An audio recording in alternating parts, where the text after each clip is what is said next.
Salut tout le monde, on est mercredi, on est 20h, c'est l'heure de On en jase avec G2B. Avant de tout commencer ça, je vais simplement parler à mes amis anglophones parce que ce soir ce sera seulement en français. Donc, hi folks, for English people are with us. For tonight, the show is going to be only in French for our Quebec friends and everywhere people are speaking only French. It's not because we don't want to do it, but if we have to translate all what our guests are going to have to say, probably we're going to be here until midnight. So we are really sorry about it, but definitely we're going to do something in English for you when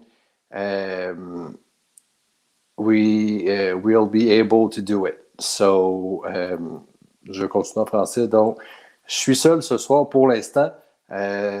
On a comme des petits problèmes techniques, mais rien de grave, rien de grave, rien de grave. J'arbore fièrement mon chandail de la boutique Bouffa Distribution qui, à l'époque, on voyait notre ami Frank Bouffa qui s'y retrouve. Je vais demander à Guillaume de venir me rejoindre, doucement, tranquillement, pas vite. Oui, monsieur. Oui, monsieur. Salut, Patrick. Salut, Guillaume. Comment ça va? Je sais pas.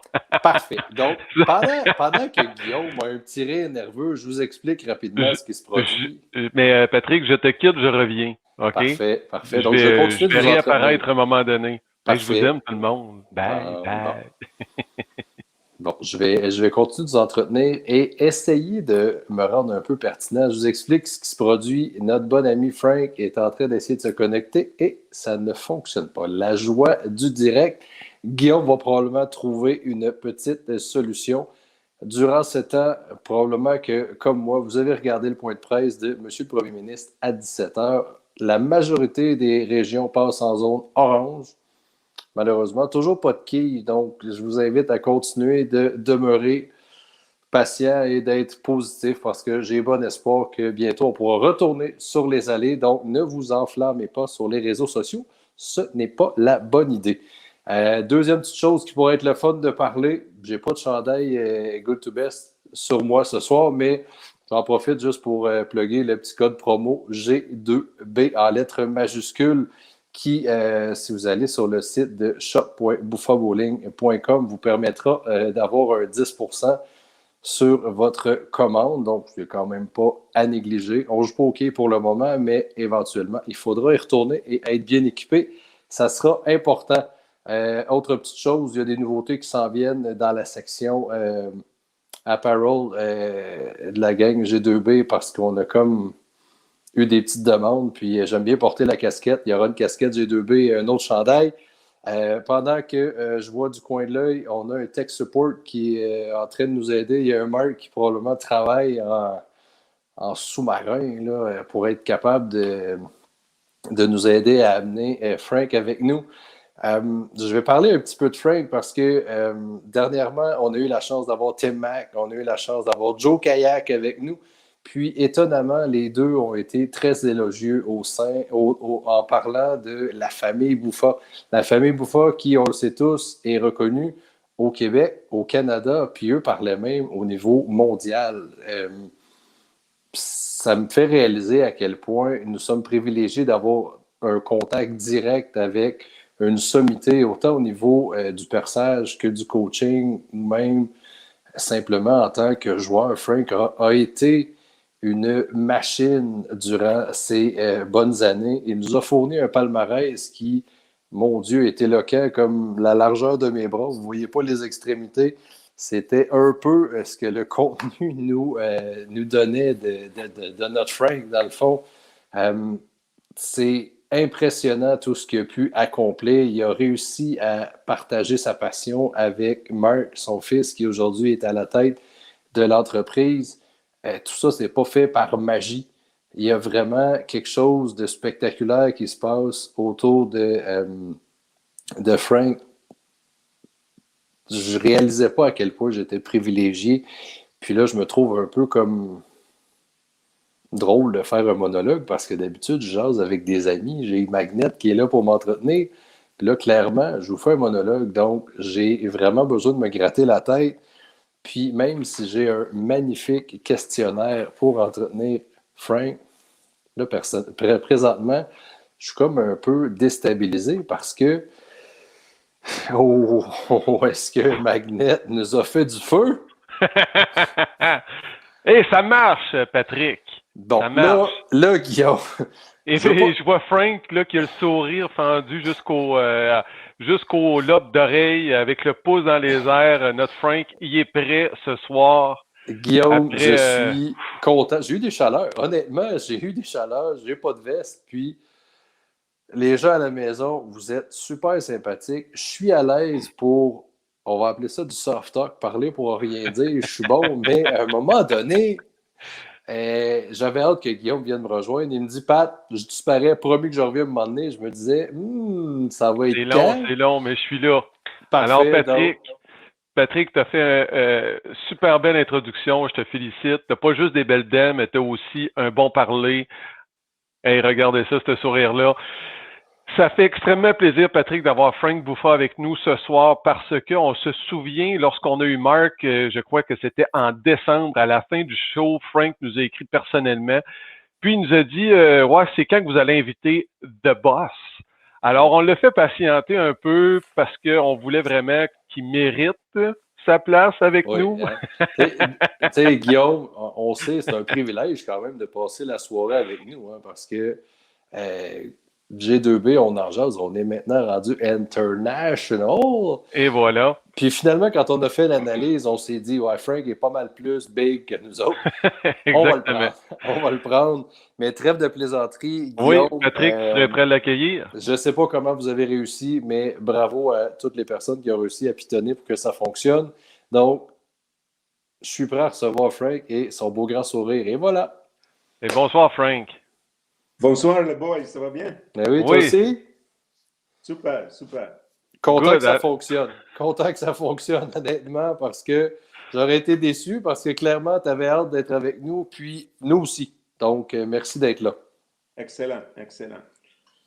Alors, Frank, comme on s'est parlé cette semaine, en fait, je crois que c'était hier, je vous ai écrit un petit message en disant il y a tellement de choses à jaser avec Frank Buffa qu'on ne pourra pas juste faire un seul épisode parce que sinon, on va passer vraiment la soirée ici à jaser et ça ne finira plus. Donc, on peut tout de suite vous dire, tout le monde, qu'il y aura au moins, au moins deux épisodes avec Frank Buffa. La prochaine date n'a pas été prévue, mais assurément qu'on va faire ça dans le courant du printemps. On va essayer de pas trop tarder, mais ça va être extrêmement plaisant de se jaser, Frank. Puis aujourd'hui, on va focuser, j'ai envie de dire, de la naissance jusqu'en 1980 à peu près, 90, quelque chose comme ça.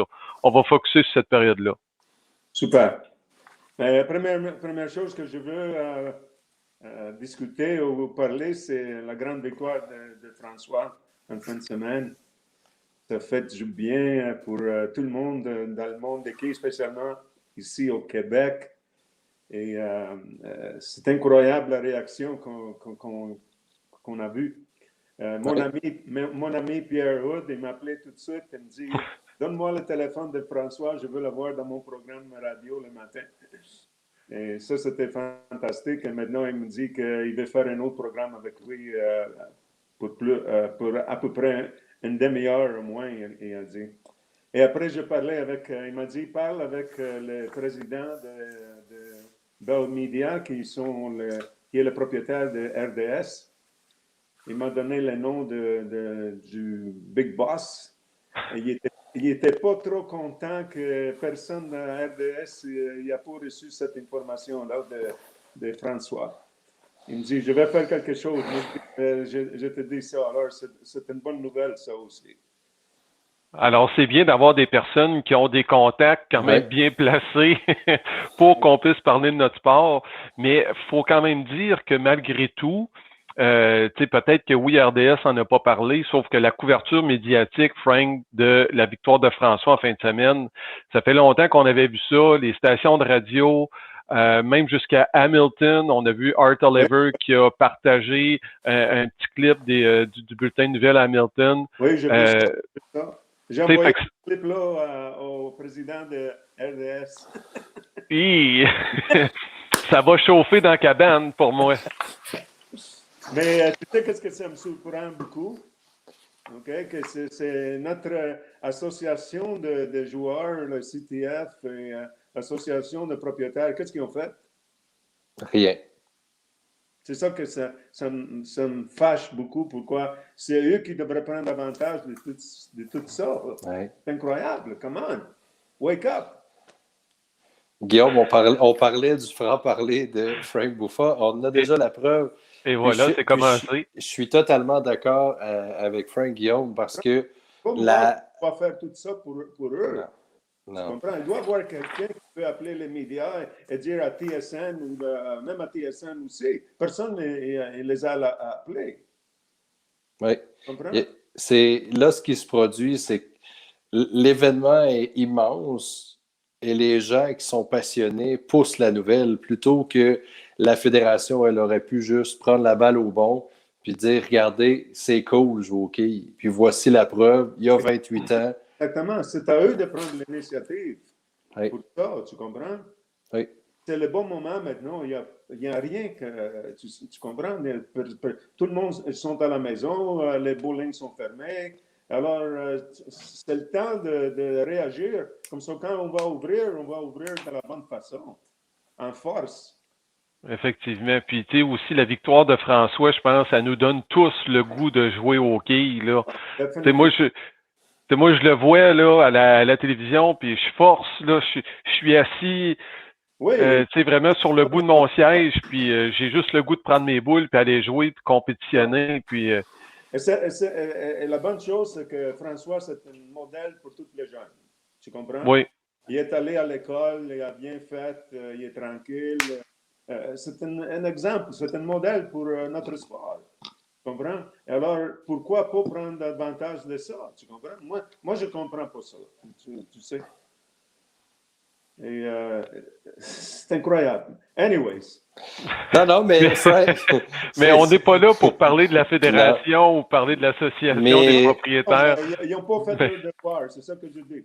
Oui, puis, mais on est d'accord, puis on va les laisser espérer on va espérer qu'ils continuent, puis qu'ils peut-être réussissent à réagir face à ça, mais il est déjà trop tard à mes yeux parce que l'exploit était en fin de semaine, puis il se passe rien, donc on fera pas fâcher Frank, Guillaume, Non, on veut... Ça prend du monde comme vous autres.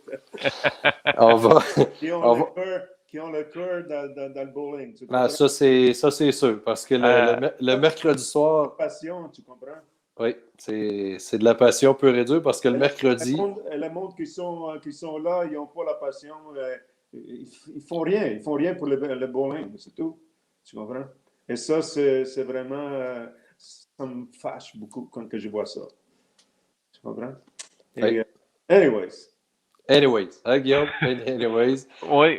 Swipe the paper, on tourne la page. Next. Next. On tourne la page. Guillaume nous a parlé qu'on avait comme plusieurs sujets. Puis, on connaît tous Frank Buffa, le joueur de quilles, le propriétaire, le coach, mais l'humain en tant que tel, Guillaume et moi, je pense qu'on a été privilégiés, puis on a eu des bouts de cette histoire-là à travers les années parce que on t'a côtoyé un petit peu à l'intérieur, peut-être, de la bulle. J'aimerais que tu nous parles un petit peu qu'est-ce qui a fait que la famille est arrivée au Canada, Montréal, dans le fond, parce que l'origine est un peu italienne, je pense. Juste un petit peu. Ben, tu sais, je suis né en Italie en 1948. Et en Italie, après la guerre, pourquoi la guerre a fini en 1945, c'était pas facile. On vivait dans une petite ferme en nord de l'Italie et mes parents, ils étaient dans la cinquantaine d'ans aussi et il n'y avait pas de futur pour les enfants, pour moi. Alors, ils ont dit, ben, on a la chance d'aller au Canada, à Québec, à Montréal. Ils ont pris cette chance et on est venu ici en 1959. Et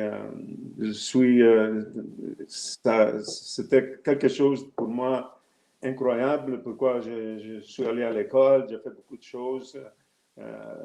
J'ai fait mon baccalauréat en physique, sciences physiques. Après, j'ai fait mon master à McGill en sciences physiques aussi. Alors, c'était quelque chose que si je vivais en Italie, ce n'était pas possible. Ça a été quoi la plus grande adaptation? Tu sais, parce que vous devez avoir un bon souvenir de ça, étant donné que ça a été vers l'âge de 10-11 ans que vous êtes arrivé ici. Ça a été quoi la plus grande adaptation, passer de l'Italie à Montréal, au Canada? Est-ce que c'est la langue? Est-ce que c'est le froid? Est-ce que c'est autre chose? Oui, ben, je suis arrivé le 24 juin, la fête de Saint-Jean. OK, ben c'est déjà bien. C'était déjà bien. Mais oui, la langue, c'était la première chose, mais dans ce temps-là, on avait tellement de milliers d'Italiens qui sont venus en même temps. Je me rappelle aller à l'école, j'ai commencé en 6e année, et toute la classe on est seulement des Italiens. Alors, c'est ça, alors c'était plus facile dans ces temps-là. Mais on a appris, quand on est jeune, on apprend bien vite. Alors, et les écoles en Italie étaient un peu plus haut niveau qu'ici au Canada. Alors, c'était plus facile pour moi, spécialement dans les mathématiques, dans la physique, d'apprendre plus vite. Et c'est ça. Cool. Ouais. Quand même assez simple, Guillaume. Puis, Frank, quand la famille a immigré ici, les parents faisaient quoi, eux? Est-ce qu'ils ont commencé à travailler ici rapidement ou ils Oui, ont... oui. Mon père travaillait en construction. OK. Ma mère travaillait dans une fabrique de habits. OK. Et c'est ça, oui. Il y avait beaucoup de travail dans ce temps-là. Des gens travaillants, ça a fait des enfants travaillants, puis des histoires à succès. C'est intéressant. Oui. Donc, la petite école, l'italien, le français, c'est l'anglais, dans le fond, qui est devenu la langue secondaire après ça. Puis, un coup, les études terminées, on a enseigné, je pense, exactement. On est devenu professeur, puis Guillaume, moi, j'ai la vie puis les études, c'est le fun. Mais si... Parce que moi, ici, je vois qu'on a étudié, oui. puis après ça, on est devenu professeur. Mais il y a un trou à quelque part entre les études et le professeur, là. Ben, écoute, quand j'étais à l'école secondaire, il y avait un programme après l'école, un club de quilles pour jouer au quilles, au bowling. OK. Au petit. OK. Alors, j'ai commencé à jouer au petit. Et en Italie, nous autres, on joue au bocce. Je ne sais pas si tu as jamais vu les bocce. Non. Non? Il va falloir faire Google, YouTube, Guillaume. OK. Alors, quand on avait notre maison ici à Montréal, mon père, il a fait dans la ruelle, il a fait comme un jeu de bocce. On jouait toute la fin de semaine avec des amis et tout ça. Et ça, c'est avec la petite boule.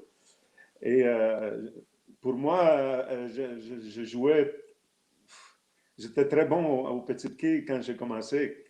Et après, à l'école secondaire, ils ont fait un tournoi de 10 quilles au Salon Laurentien qui venait juste d'ouvrir. Ils ont invité toutes les écoles secondaires à faire une équipe. On a fait une équipe chez nous que j'étais à Pius de Tente. Et on a joué ça. Quand j'ai appris à jouer aux grosses, je ne suis jamais retourné aux petites. Donc, la transition s'est faite là avec l'école secondaire, là, quand il y a eu une invitation pour aller jouer là-bas. C'est ça, c'est ça. Mais au Laurentien, initialement, il n'y avait pas des petites et des grosses quilles? Il y avait 12 allées de petites, oui. Non, 18 allées de petites et 48 de grosses. OK, mais l'événement à l'école secondaire était pour les grosses quilles, pour les je comprends bien. C'est ça, oui. OK. Alors, il y avait 48 équipes de 48 écoles secondaires qui ont participé dans ça. Ça serait beau aujourd'hui avoir la même idée de regrouper les écoles secondaires, de se faire une équipe, puis d'aller au Laurentien, justement, un endroit où il y a tellement d'allées. Je pense que ça ferait un beau moyen pour découvrir le sport à plusieurs jeunes. Ah, c'est incroyable. Mais dans ce temps-là, tu sais, les années 60 et 70, là, les bowling étaient tellement pleins que tu ne pouvais même pas aller pratiquer. C'était plein.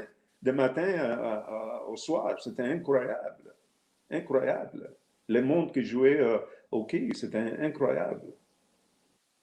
Et, Une autre fois, Guillaume, on va y retourner. On va y retourner à ce temps-là. Les bowling vont être pleins, on va avoir à attendre. C'est sûr, certain. Oh mon Dieu, c'était incroyable, tu sais. Je ne sais pas si tu t'appelles de Mike Perfetto. Oui. Oui. Oui. Ben, on était grands amis. Nous autres, on est arrivés ensemble de l'Italie, ici, à Montréal.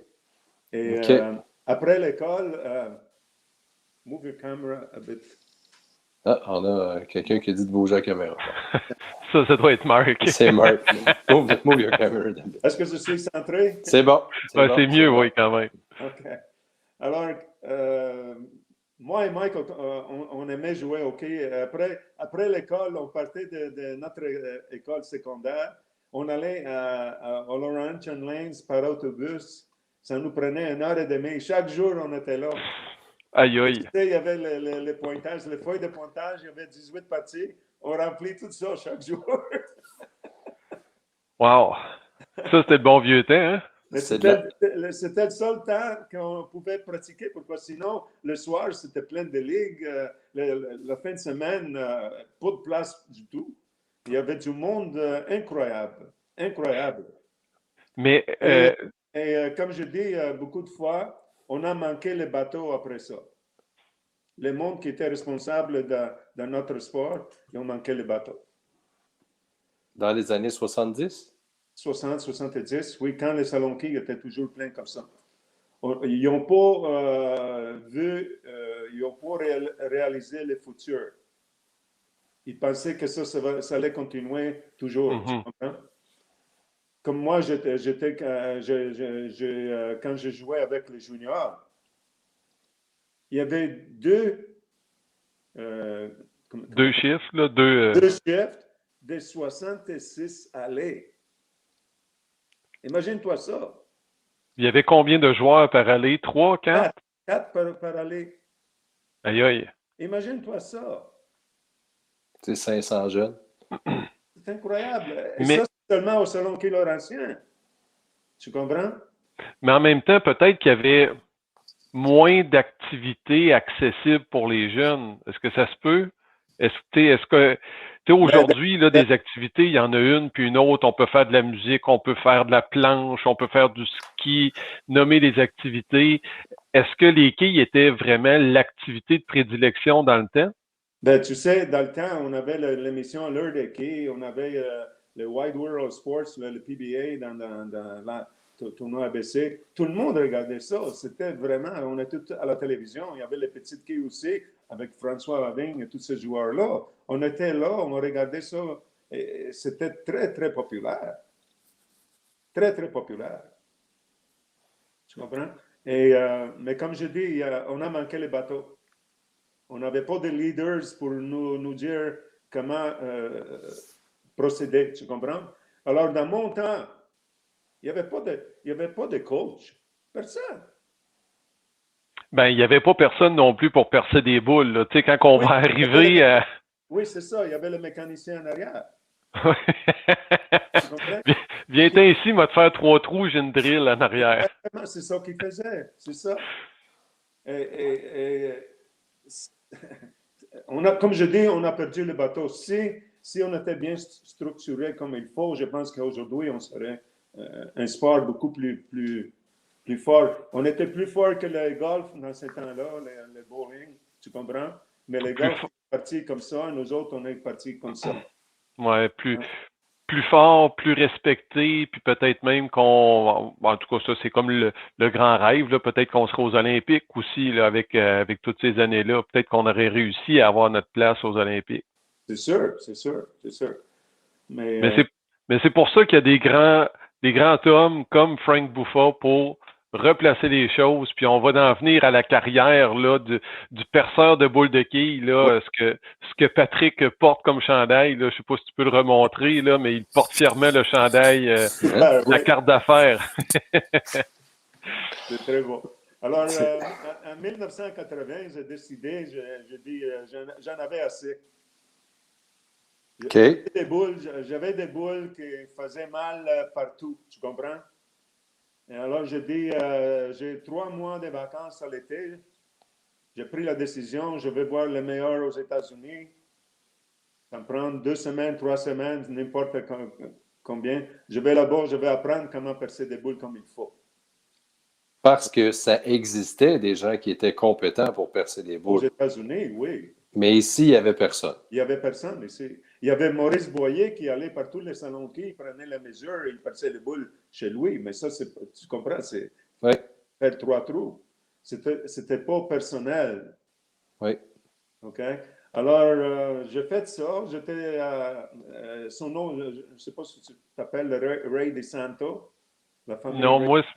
moi, ça ne me disait rien. Hein. Il est venu à Montréal un temps, quand il y avait un autre Pro Shop, il a ouvert un autre Pro Shop. Et alors, je suis allé là-bas, j'ai appris comment percer les boules. Et dans ce temps-là, il a sorti avec la machine à percer des boules ovalmatique, tu pouvais faire les pouces ovales. OK. Et moi, j'étais le premier à acheter cette machine. Et je l'ai emmenée avec moi chez nous. Alors, j'ai commencé à percer les trous ovales dans ce temps-là. Parce qu'on le sait tous qu'un pouce, c'est pas rond. Hein? Il y a une forme pour un pouce. Et on le voit maintenant que c'est au millième avec les drills qu'on est en mesure de percer un pouce. Là.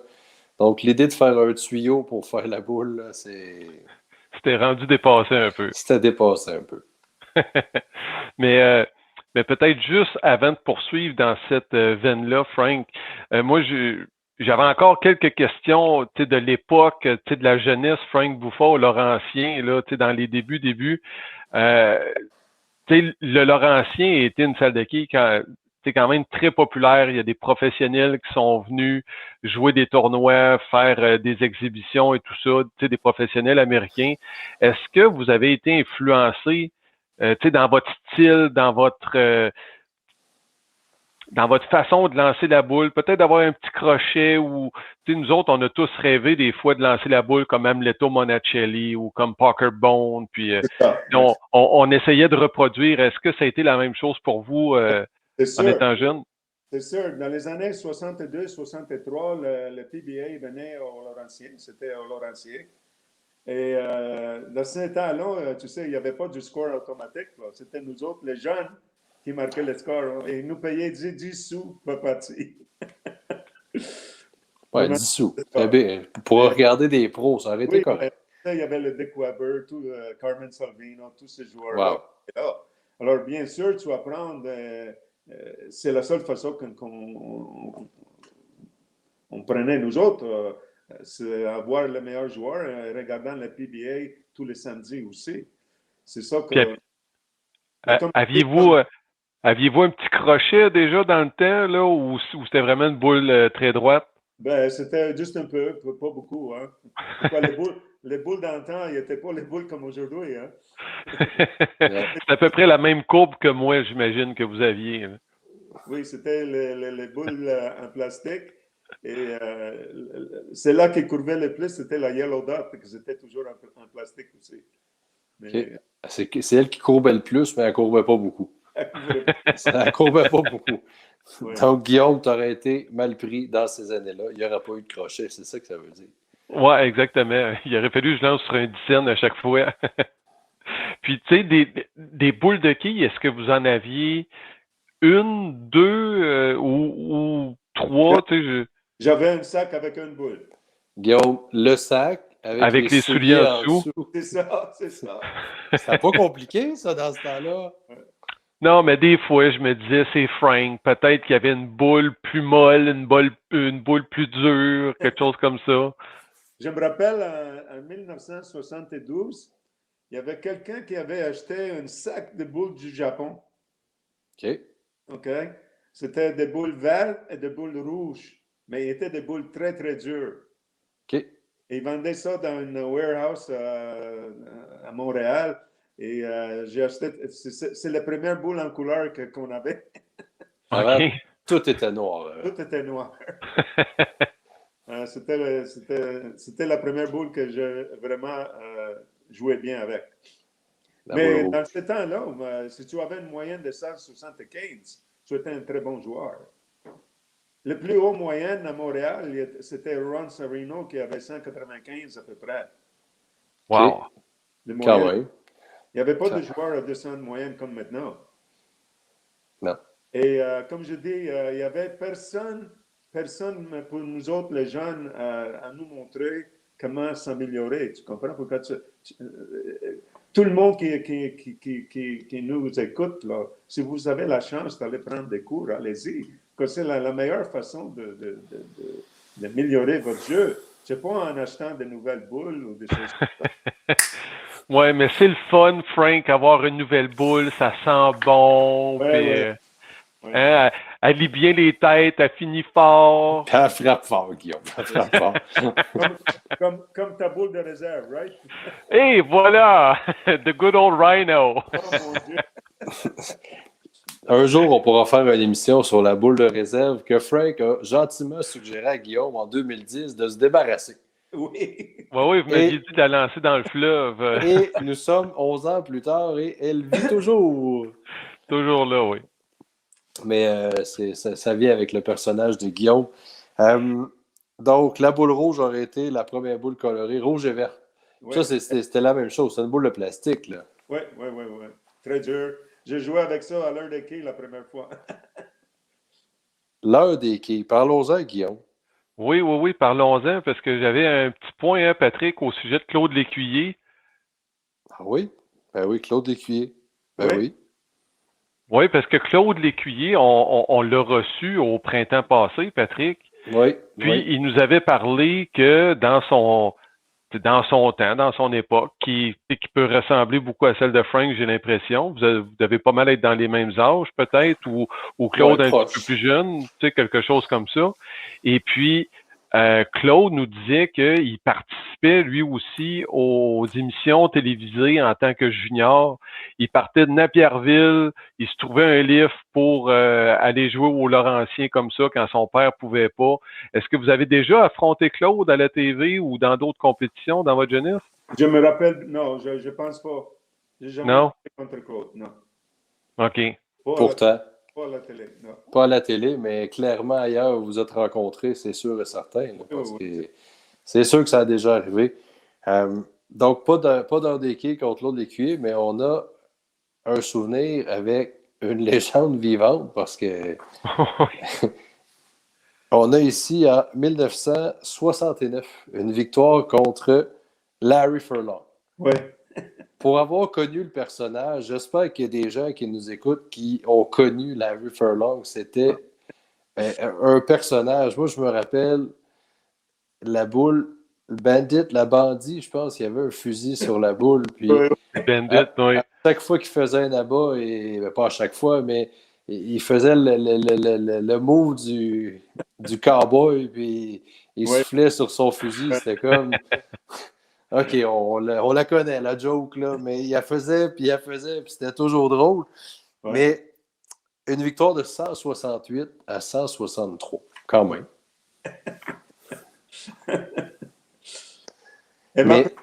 C'était ma première fois en télévision, OK? J'étais tellement nerveux, mon pouce a enflé. Ma première boule, j'ai presque est allé presque Au plafond? Au plafond. À la télé, c'est le temps pour que ça arrive. Personne qui regarde ça. Puis pour vous qualifier à la TV dans le temps, ça fonctionnait de quelle façon? Y avait-tu des tournois entre jeunes qui étaient faits ou Non, c'était au Salon Quai Laurentien. Tout le monde participait. OK. Oui. Puis vous aviez réussi à vous tailler une place là. Oui. La première fois de plusieurs, d'ailleurs, parce que de la télévision, vous n'avez fait bien en masse. Oui, ça c'est clair. Canadian Tire, c'est là que j'ai fait mon nom. Et à TSN, le Pins Game aussi. Pins Game, Larry Walker. Mais avant ça, quand j'ai commencé à travailler dans le Pro Shop, je suis allé à Las Vegas aussi avec Don Johnson, qui avait une école avancée pour perçage et pour jouer au hockey.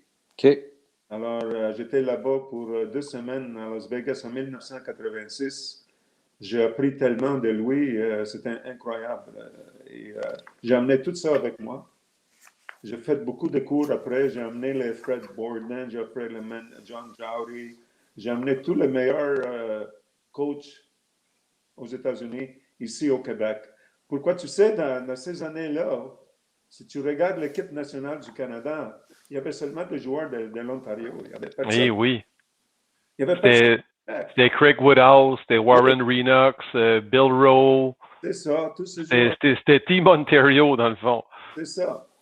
Et je dis, c'est pas correct, ça. Il y a quelque chose qui et on voit que le coaching fait une grande différence. Tu comprends? Alors, j'ai amené tous les meilleurs coachs ici au Québec. On a fait une caravane aussi avec Dave Erosio, Rick Steele-Smith et John Jowdy. Je me souviens de ça à Rivière-du-Loup, au Salon 600. On a voyagé, oui, c'est ça. On a voyagé pour un mois, tous les salons au Québec et Nouveau-Brunswick. Imagine-toi ça. Wow. Incroyable. Ça, c'est beaucoup de kilomètres pour rencontrer tout le monde, pour être capable de partager votre passion puis vos connaissances, parce que c'était ça. Là. Tous les soirs, partout où on était plein du monde qui voulait apprendre. C'était incroyable. Alors, quand on a vu ça, j'ai dit, écoute, là, ça fait du bien, ça, tu comprends? Après, avec Fred Borden aussi, on a fait beaucoup de bonnes choses avec lui. Toutes les cliniques qu'on a faites aussi au Salon Qui Laurentien et à Québec aussi, au Salon Qui, dans le centre d'achat, comment ça s'appelle? À l'entrain. À l'entrée. Oui, à l'entrain, la super école. Véronique avait participé à cette super école-là, d'ailleurs. Comme Caroline était là, même Frankie était là, tu sais, c'est tout du monde qui ont participé à toutes ces cliniques ici. Alors moi, je cherchais de faire ça pour tout le monde, comme ça, ils vont s'améliorer. Et après ce temps-là, on a vu beaucoup de bons joueurs qui ont sorti de Québec. Et maintenant, dans l'équipe nationale, on est le plus fort du Canada. On est ici au Québec. On est très bien représenté avec François, David Simard, Jeff Brassard maintenant aujourd'hui, Pat Michaud, Nathan Ruet. Nathan Ruet-Lajoie, exact. Marc, on a beaucoup de bons joueurs, tu comprends, qu'avant, on n'avait pas. Alors, ça me donne beaucoup de plaisir à moi de voir ça. Tu comprends pourquoi ça a aidé notre sport ici au Québec. Et on a montré à tout le monde qu'on peut bien jouer. Et maintenant, à travers le monde aussi, regarde, Nathan a gagné en Finlande l'année passée. Caroline a gagné 2 Coupes du Monde. Marc a gagné une médaille d'or à Las Vegas. Tu comprends? Alors, on a beaucoup de joueurs qui ont eu du succès ici au Québec. Et ça me plaît beaucoup. Mais pour moi, je suis satisfait quand je vois ça. Je dis, écoute, au moins, tout le travail que j'ai fait, on voit les résultats maintenant. Exact. Je pense qu'on peut dire, Patrick, que dans tout le succès que le Québec a connu, il y a un petit peu de Frank Buffa ici et là sans que ça soit tangible. Là. On le sait que ça va être intangible, mais il y a un petit peu de Frank, parce que si Frank n'avait pas été là, si Frank n'avait pas pris ses cours de perçage, s'il n'avait pas ouvert de boutique, s'il n'avait pas pris de cours lui-même pour devenir entraîneur, mon Dieu, on serait peut-être... évidemment que l'histoire serait différente, là, mais au moins, il y a toujours une petite parcelle de Buffa quelque part, là, d'après moi. Comme je l'ai dit dans le préambule, Guillaume, on a eu Tim Mack, on a eu Joe Kayak, puis ils ont été très élogieux envers la famille, puis envers Frank directement. Je pense que c'est pas un secret pour personne que tout ce qui a été accompli, peu importe où ça a été accompli, est reçu, puis encore comme gratifié avec les plus hautes éloges. Là, puis c'est pleinement mérité. Pleinement mérité, Frank. Frank, il nous amène partout. Hein. Il nous fait sauter. Il contrôle un peu notre show, Guillaume. Il va falloir reprendre le contrôle. On va sortir le fouet. Il va falloir contrôler tout ça, nous autres. Là. Je te laisse reprendre le contrôle, Patrick, vas-y.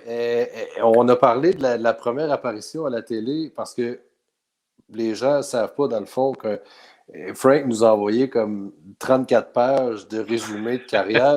Puis Guillaume nous a fait des questions. De 1969 à 1980, là, il y a comme un trou. Qu'est-ce qui s'est passé? On n'avait plus le temps de jouer au hockey? On perçait des boules ou... Non, j'ai commencé en 1980 à percer des boules. OK. Puis de 69 à 80, on jouait plus au hockey? Qu'est-ce qui s'est passé là? J'étais professeur. Ça m'a pris beaucoup de temps. J'ai joué dans les ligues, j'ai joué dans les tournois. Mais c'est tout que je faisais. OK. Il n'y avait rien de spécial, Guillaume. Il s'est passé des choses, mais rien de spécial. Rien de spécial, c'est ça. Ouais. C'est en 1980 que j'ai décidé, ben là, ça va changer. Puis là, dans le fond, vous l'avez dit tantôt, la personne qui perçait les boules, c'était le mécanicien. Souvent de fois, il faisait ça en arrière avec sa grosse drill. Ouais. Mais sinon, les boules pouvaient être achetées à quel endroit? Est-ce que Maurice Boyer existait déjà dans ce temps-là? Ou... Oui, il existait déjà. Et c'était lui, le seul qui voyageait à tous les salons quais et amenait des boules percées pour les joueurs déjà aller au salon quai. OK. Guillaume, puis pendant que Frank est là, Frank, si je parle de Claude Trudeau. Oui. Parce que Claude Trudeau, Guillaume, c'est un monsieur qui est à Saint-Jean-sur-Richelieu, qui a été un des premiers, lui aussi, directement à s'approvisionner de Brunswick, puis de AMF, puis de toutes les compagnies. Ah, c'est ça. Il faisait un peu comme Maurice Boyer. Il se promenait, il faisait le tour du Québec. Il prenait la commande à Guillaume, à Francine, à Julie, à Francis. Et il retournait chez eux. Ah oui. Il renvoyait ça là-bas. Il achetait ça à la palette, lui. Il achetait ça à la palette. Puis M. Trudeau, il en a percé des boules. Oui. Donc, Guillaume, hein, tu vois, je suis vieux, moi, avec. J'en connais des choses. Oui. Il était gaucher aussi, Guillaume. Pardon?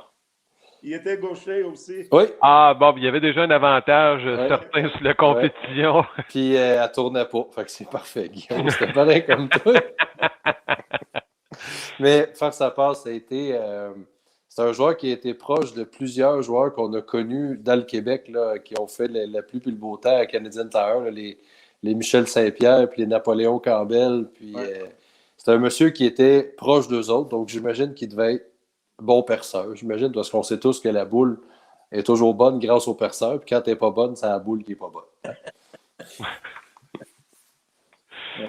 Mais moi, quand j'ai commencé à percer, que le nom est sorti, que je perçais des boules dans mon sous-sol, j'avais du monde qui venait de cette île, de Chicoutimi, de partout, qui venait percer les boules. Tous les soirs, j'étais jusqu'à 1h le matin à percer des boules. Mais ça, moi, c'est une chose qui m'intrigue parce que pour avoir été enseignant aussi, je sais à quel point être enseignant, c'est demandant. Il faut préparer les cours, il faut préparer les examens, il faut corriger les examens. On travaille à l'école, on travaille à la maison, les soirs, les fins de semaine. Vous avez fait comment pour jumeler les deux, là, de percer des boules le soir parce que la demande était aussi forte, mais en même temps d'être aussi performant au cégep pour l'enseignement? Ben, écoute, c'est arrivé comment? On avait plusieurs heures de libre durant le jour quand on enseignait aussi. Hein? Alors, je faisais tous mes devoirs pendant la journée que j'étais au travail. Alors, si j'avais 4 cours durant le jour, j'avais comme 2-3 heures de libre chaque jour. OK. J'ai profité de faire tout ça pendant ce temps-là. Il était efficace. Oui, c'est en plein de mots que j'avais en tête. Il fallait être efficace parce que sinon, vous aurez manqué de temps. Oui. C'est impressionnant. C'était le fun. C'était ma passion. J'aimais faire ça. C'était le fun de voir le monde quand ils sortaient avec leur boule. C'était le fun de voir le sourire qu'il y avait quand que la boule est bien percée, que le pouce est ovale. Tu sais, tout était bien. Et ça, c'était vraiment... J'aimais ça. Quand j'achetais des boules, j'achetais pas des boules comme maintenant, là, 100 boules à la fois. C'était 1000 boules à la fois. Mon garage était plein de boules. 1000 boules. Wow! 1000 boules. 1000 boules. Puis il y avait tous les poids du 12 livres, 13, 14, 15, 16. Si tu Fait veux que là, des fois, j'avais la Yellow Dot, tout le garage était plein, mon garage, tout était plein de boules. Mais c'était facile d'avoir l'inventaire, Guillaume. Tout était de la même couleur. Oui. Ça prenait juste un poids différent, il était tout noir. C'était parfait. c'est à partir d'environ quelle date là, que la physique des boules a commencé à changer, à avoir des noyaux, des pocs pour essayer de débalancer un peu la boule, puis là que ça a commencé à se complexifier. C'est vers quelle année tout ça? Dans le 1986, Fred Borden il avait désigné 2 boules. Ça s'appelait le Vector 1 et le Vector 2. Oui, je me rappelle de ça. Tu te rappelles de ça? Oui. Et le problème avec ça, c'est que les noyaux n'étaient pas en haut comme toutes les autres boules. Il les a mis une à 3/4 et l'autre au milieu. OK. Et tous les perceurs de boules perçaient les boules comme toutes les autres. Et la boule roulait toujours sur les trous. OK. À cause du noyau. À cause du noyau. Et personne ne savait quoi faire. Puis là, ça, c'est vos connaissances en physique, en mathématiques. C'est ça. Puis là, vous avez été capable de penser, OK, ben, il faudrait peut-être changer la position des trous, elle va réagir de telle façon, puis... C'est ça. Alors, j'ai figuré ça et j'ai fait un programme. Il y avait des petits computers que Columbia a vendus avec les programmes pour les perceurs de boules de quoi faire, tu comprends? OK. Alors, on appelait ça le Dynamic Balance. Et ils sont venus me prendre ici à Montréal pour m'amener à Hartford, qui avait un tournoi PBA à Hartford, un gros tournoi, pour aller là-bas pour montrer au monde comment percer les boules, le Vector 1 et le Vector 2. OK. Cette fin de semaine-là, le joueur un gaucher, John Mazza, il a gagné le tournoi avec la Vector 2. Alors, c'était incroyable de voir ça. Alors, il y avait 10 000 boules qu'il y avait en warehouse à San Antonio qu'ils ne pouvaient pas vendre. Et là, ils l'ont vendu. Et ils ont vendu toutes les boules après, oui. Wow. OK. Alors, c'est là que j'ai fait mon nom comme perceur de boules. Wow. Mais Guillaume, ce qui est fascinant dans tout ça, c'est que Fred Borden, pour encore là les plus vieux, peut-être que Guillaume, tu l'as eu, j'ai eu le livre à la maison, Comment jouer au gay avec Fred Borden, là, un petit livre rouge. Un petit livre rouge là, que j'ai jamais lu, finalement, là, je pense pas. Mais ce monsieur-là a été une sommité au niveau des quilles. Il a créé 2 boules, mais il n'a jamais été capable de les percer pour que ça fonctionne comme il faut. Ouais. C'est quand même spécial, ça. C'est spécial, ça. Il me semble que si tu crées une boule, que tu designes une boule, tu dois avoir une idée de où les trous doivent aller, mais lui... il n'y avait aucune idée, oui. Non, ça a pris un Frank Buffa, Guillaume, donc. John Mazza a gagné un tournoi grâce à Frank. Oui. Puis dans le fond, ça doit être là que le nom Buffa a commencé à exploser puis à résonner, là, à cause de cet événement-là. À travers les États-Unis, oui. À travers le monde, actuellement, pour que tout le monde achète ce programme-là pour percer ces boules-là. Oui. Okay. C'est spécial pareil, hein? Oui, un monsieur dans le fond de sa cave avec la physique qui a arrangé ça. Oui. Ça a fonctionné, puis ça a comme... ça a révolutionné un peu le monde du perçage parce qu'il y avait le confort qui était important. Ça, c'était correct. C'est la technique que tout le monde apprenait aux États-Unis, mais il n'y avait pas de technique au niveau du poids ou du débalancement de la boule. Puis c'est ça qui a été révolutionné par notre Frank, Guillaume. Ah oui. C'est notre Frank. Si tu permets, Patrick, j'ai encore une petite question parce que je suis bien curieux à soir, là. On regarde les vidéos qui remontent peut-être justement aux années 80-90, là. Les gens avaient des spans, là, la main s'était tirée. Oui. Est-ce que est-ce que c'est comme ça que vous avez commencé à percer au début, puis que les gens disaient, ah oui, je suis confortable, parce qu'aujourd'hui, on voit que la main est beaucoup plus relaxe, moins tendue, tu sais, que le span est plus court dans le fond. Tu sais, est-ce que vous avez percé aussi avec des spans aussi longs que ça dans le temps? Seulement si le monde il voulait ça, tu le fais comme tu veux. Tu comprends? OK. Non, mais moi, je suggérais toujours de faire la bonne façon. Pourquoi j'ai pris des cours avec Bill Taylor aussi, qui a écrit le livre là, du perçage. Et non. C'est moi qui a changé tout ça. OK. C'est moi qui ai changé C'est ça. moi qui ai changé. Mais dans ces années-là, tu sais, on se rappelle la PBA, Guillaume. Moi, j'ai l'image de Mark Roth là, qui s'installe sur sa boule. Là. Il rentre les doigts, là, puis tu vois que ça ne veut pas rentrer. Là, puis ça n'a jamais sorti comme du monde, mais il a gagné, puis il a gagné, puis il a gagné. Tu sais. Il avait son pouce tout mal gagné, les doigts. C'était impossible que ça ne rentrait pas. Fait que ça ne pouvait pas bien sortir. Oui. Guillaume, c'est encore là, c'est notre Frank qui a changé ça. Guillaume, on va mettre un trademark là-dessus. Ça nous amène en 1990, Guillaume, parce que là, on a traversé les années 80. On a créé le programme Columbia pour percer les boules. Mm-hmm. On est dans la cave, on révolutionne le perçage. Puis à un moment donné, on a décidé que c'était le fun de voir le soleil. On rouvre une boutique au 440 en 1990. C'est ça. Et tout ça en prenant une année sabbatique, hein? Oui. C'est bien ça? Oui. Ben, je voulais essayer pour voir si je pouvais faire un bon salaire seulement travaillant dans la Pro Shop. Ça n'a pas trop mal viré, on dirait. J'avais la chance de prendre une année sabbatique avec, tu sais, il me l'a donné sans problème. Et c'était. Je n'ai jamais retourné après ça. Jamais. Jamais. Jamais terminé l'école, Guillaume. Pareil comme toi. J'avais tellement de travail, pourquoi j'avais avec moi, après Juan qui est venu avec moi, et Vince, ils sont venus avec moi pour percer des boules, pourquoi j'avais besoin plus d'un perceur de boules. J'étais plein. Puis dans le fond, pourquoi avoir choisi Juan puis Vince? Est-ce que vous les connaissiez déjà parce que c'était des joueurs de quilles, c'était des bons jeunes, c'était des passionnés, puis vous avez vu quelque chose en eux?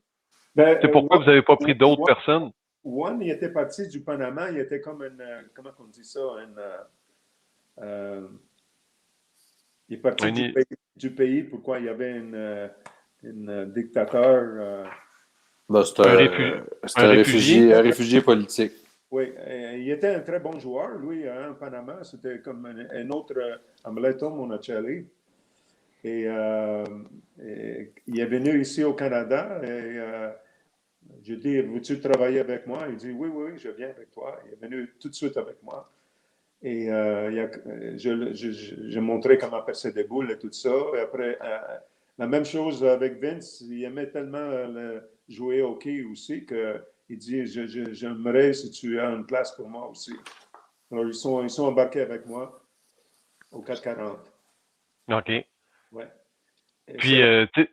Puis eux autres aussi, dans le fond, ils ont connu extrêmement gros succès sur la scène des quilles parce qu'ils étaient déjà super bien entourés grâce à vos connaissances. Puis ils ont comme tout appris un peu en même temps que vous avez appris aussi. Oui.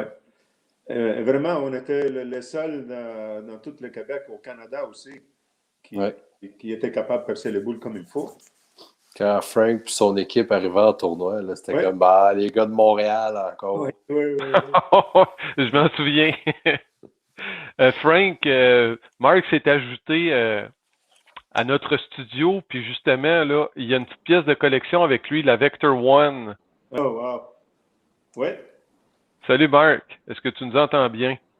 Oui. Oui, tu es allé chercher dans ta voûte. Dans le musée.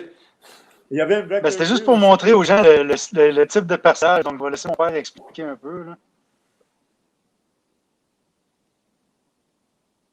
Oui, bien, la chose, c'était que tu voulais mettre le trou de balancement sur ton point d'axe. Et tu voulais faire un trou assez profond, comme ça, toutes les poids, n'importe où tu mettais la boule dans la balance, c'était tout à zéro. C'est pourquoi on appelait ça dynamic balance. Alors, la boule était très bien balancée et cette façon-là, elle ne traçait pas sur les trous. Elle ne roulait pas sur les trous. Puis Alors, si tu vous vois voyez aussi le pitch, à il est l'intérieur. vraiment vers les trous. Oui. Et ça, c'était Donc là, la boule aussi. est directe, c'est quasiment un pouce vers l'extérieur. Pourquoi, Puis comme vous voyez, mon PAP est ici. Donc le CG est sur mon point d'axe. Puis je pense que le trou est à 9 pouces. Donc c'est un peu la première version de ce qu'on a connu dans notre temps un peu plus moderne du motion hole, là, si vous vous rappelez de ça avec Radical. Donc ça ressemble un peu à ça. Wow. Hey, c'est bon, Marc. Je ne pensais pas que tu avais encore cette boule-là. J'ai une Vector 2 aussi, mais j'ai dans une boîte à quelque part, puis ça ne me tentait pas de tout défaire. Honnêtement, pour moi, Marc, ça roule. Ben là, c'est illégal, on ne peut plus utiliser avec les trous. Ouais. Ouais. Mais c'est le perçage, là, le trou qu'on voit, le balance hole, ça a quoi? Ça a 4 pouces de creux, 5 pouces? Oui, pourquoi tu devais enlever tout le poids du top weight? OK. Alors, c'est ça. Là, je touche pas là, dans le fond. Là. OK. Si le C'est top gros, weight, là, ça doit être un pouce et un 8, ça. si le top weight était plus grand, plus haut, plus de 3, le trou il va être encore plus grand. Plus grand que ça Ouais, encore, OK. écoute, Pat, ça fait un écho. Allô?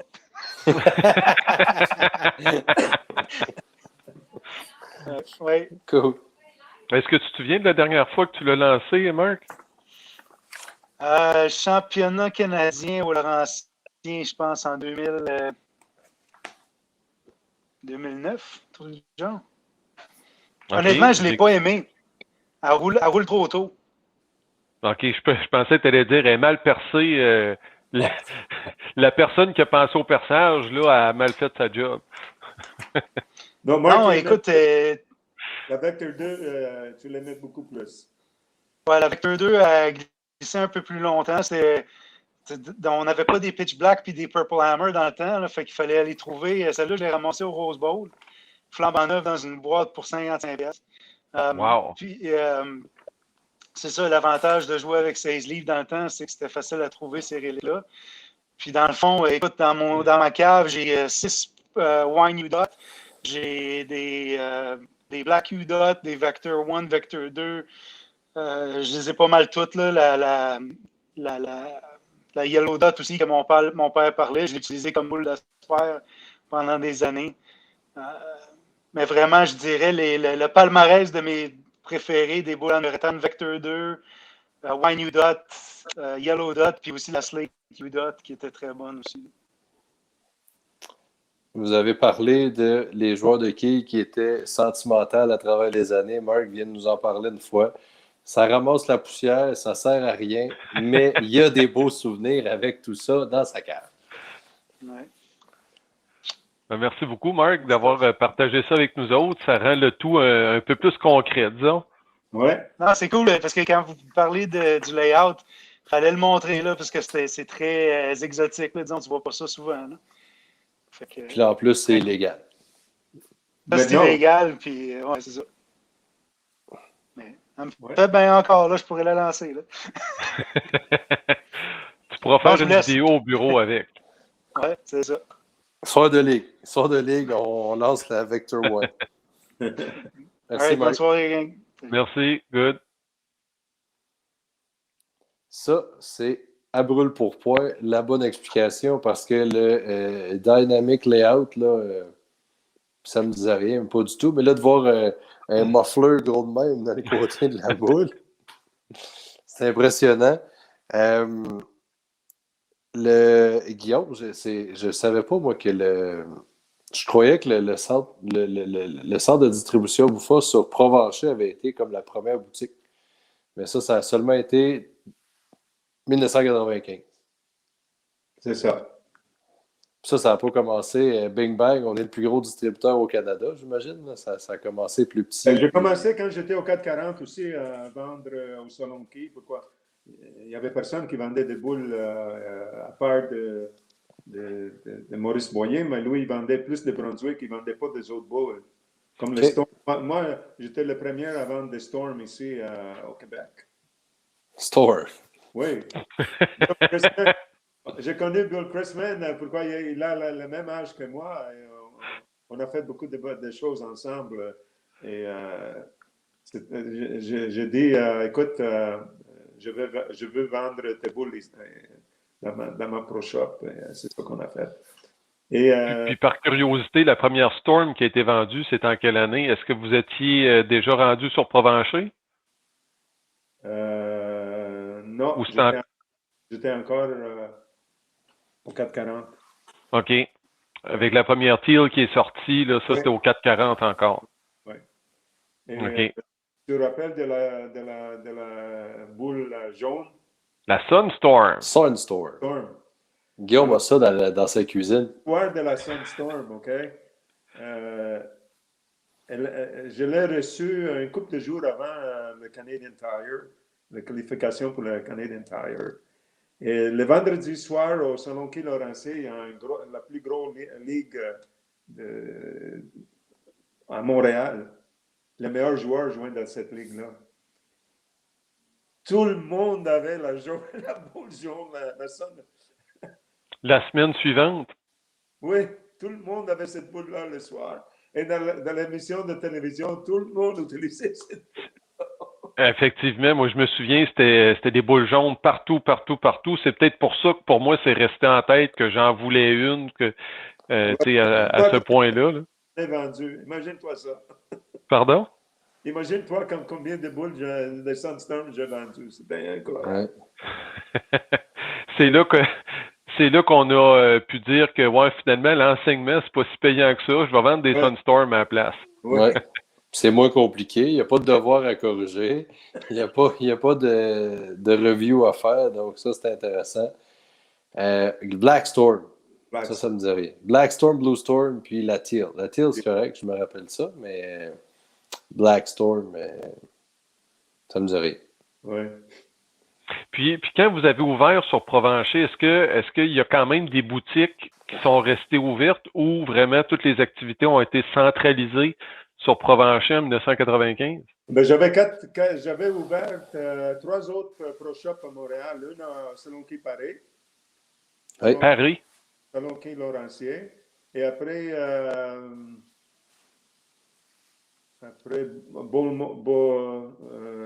sur la rue à Pierrefonds. À Pierrefonds. On va avoir besoin de l'aide de Marc. Ouais, c'est ça. C'est Pierrefonds, c'est Pierrefonds.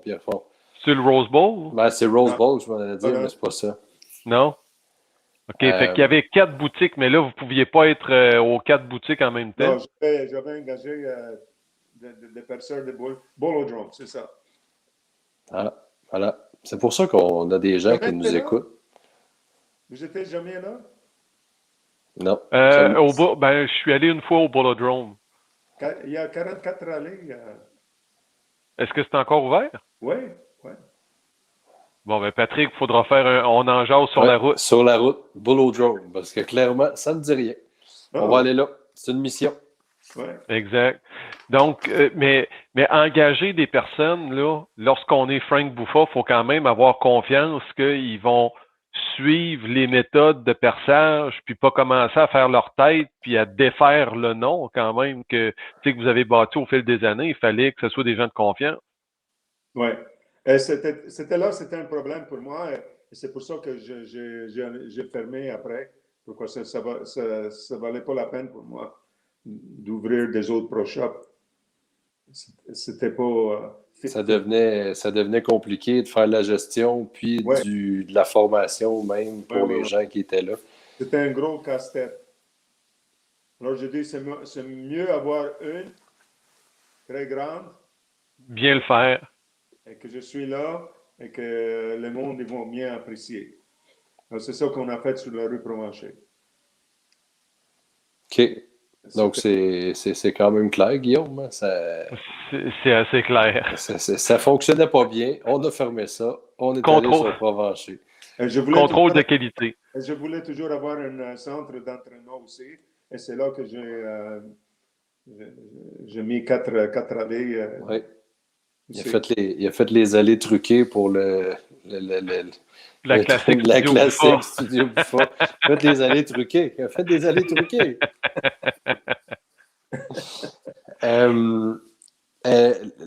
Aujourd'hui, on connaît pour la majorité d'entre nous, puis je pense que c'est une place à connaître. Il y a plusieurs d'entre nous qui ont connu le centre d'entraînement sur Provencher. Maintenant, on est situé sur Magloire, dans le fond. Le centre d'entraînement a comme changé de forme un petit peu, dans le sens qu'au lieu d'avoir 4 allées, il y a seulement une allée. Mais ça reste que le coaching est encore au centre de l'intérêt du coach, hein, parce que Guillaume, chaque fois qu'on va là, on lance des boules. C'est pas long on entend les marches, puis le monsieur apparaît pour nous regarder. Mais là, il nous dit d'avoir un bras en spaghetti puis de rouler la boule. C'est toujours un privilège d'être là. J'ai l'impression que je comprends jamais rien parce qu'il me répète toujours la même chose, mais ça finit que je suis content. Puis ça va bien. Donc, la même chose pour moi. Mais c'est toujours un beau moment. Mais puis l'heure a filé encore, Guillaume. On va être rendu comme à notre question finale pour ce soir. Pour ce soir, parce qu'on aura une prise 2. Je vais te laisser la dernière question, Guillaume. Ben, tu sais, dans le fond, là, ça fait comme 31 ans, parce qu'on parle de 1990, ça fait 31 ans que vous avez quitté l'enseignement de la physique, des mathématiques, tout ça au cégep pour devenir entrepreneur.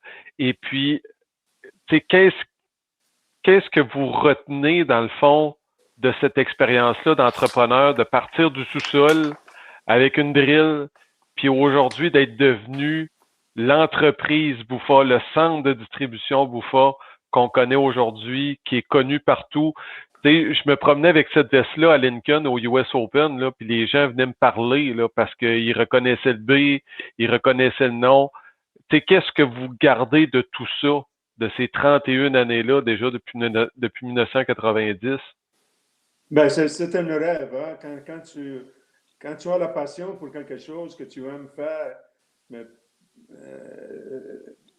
ton travail, c'est comme si c'est quelque chose que tu aimes faire tous les jours, tu comprends?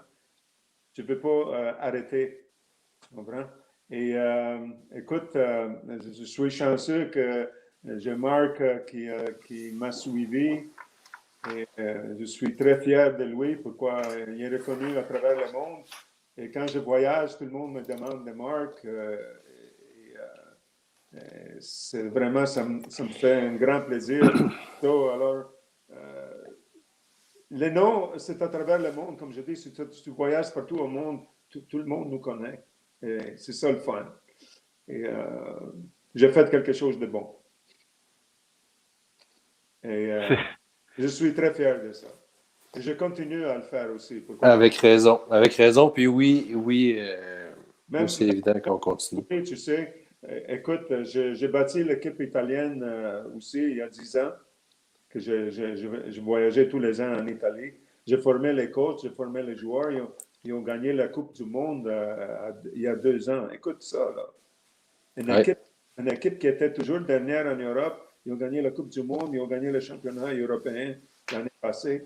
Tu comprends? Alors, c'est ça que ça donne la fierté à moi que j'ai fait quelque chose de bien. À Dubaï, j'étais à Dubaï, c'était incroyable à Dubaï, j'étais au Qatar. C'était le monde qui t'aime, qui veut toujours que tu sois avec eux. Tu comprends? Même maintenant, je voyage à Dubaï tous les années pour donner des cours encore. Oui. J'ai un commentaire ici, Frank, de André Cormier qui nous regarde religieusement, Patrick, à toutes les semaines. Il dit ça prendrait peut-être une certaine reconnaissance de la part du gouvernement québécois, de la part du gouvernement canadien, peut-être pour l'implication, l'impact que vous avez eu pour le sport des quilles au Canada.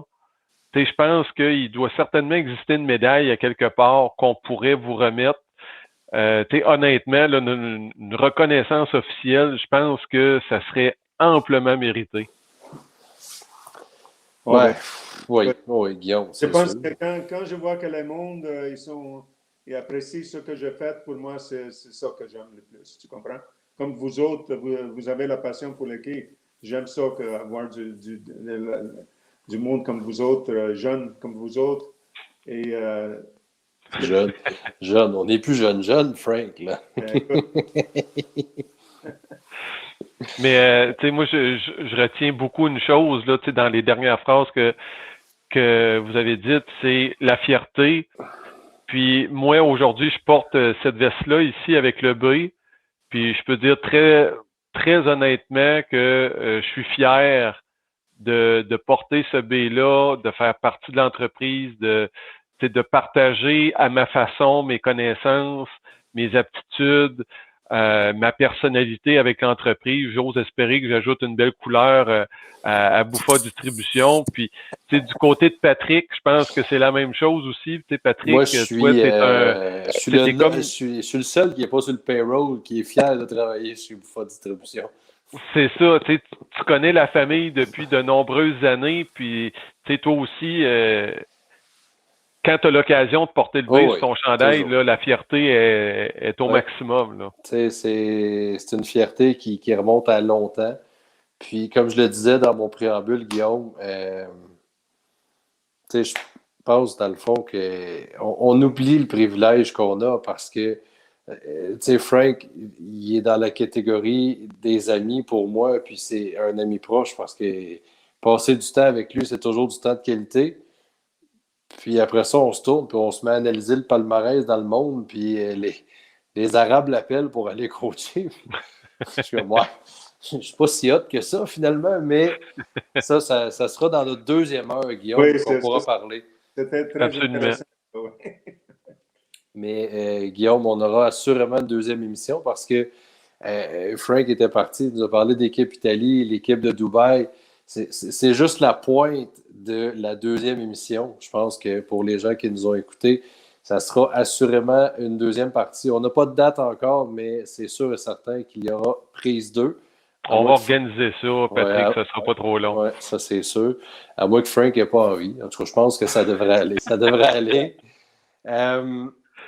Encore une fois, Guillaume, je vais prendre le temps de remercier les gens qui sont là semaine après semaine avec nous parce que même si nous, on est des passionnés, sans vous, ça ne donne rien de faire ça. Puis c'est vous qui nous poussez à aller toujours plus loin puis à vous amener des gens qui sont intéressants. Puis j'espère que à notre façon, on vous aide à garder comme un œil sur le monde des quilles. Guillaume le fait aussi de façon merveilleuse avec Marc le mercredi midi. Nous, le mercredi soir, j'adore ce qu'on fait, mais je me répète, G2B, puis on en jase avec G2B, ça a été créé pour les gens parce qu'on est des passionnés. On est simplement là pour parler de quilles, vivre les quilles, puis tabarouette que j'ai hâte de retourner ces allées, puis de vous donner des coups de pied ou des coups de coude, ou je sais pas, mais je m'ennuie de mon monde, je m'ennuie du monde des quilles, puis on en jase avec G2B. C'est ma petite thérapie à moi. Exact. Bravo, Frank, Patrick. Frank, un gros merci d'avoir été là ce soir pour cette première heure. On a fait un beau tour d'horizon et je vous laisse le mot de la fin. À tout seigneur, tout honneur. Je dis à tout le monde qui nous écoute, merci. Et j'espère vous voir bientôt dans quelques salons de quai à travers le Québec. Et si vous avez la chance, venez prendre un cours avec moi. Merci, Frank. À bientôt. Merci à vous autres. Hein? Bon job. Salut. Merci, Frank. Bonne soirée. Bye.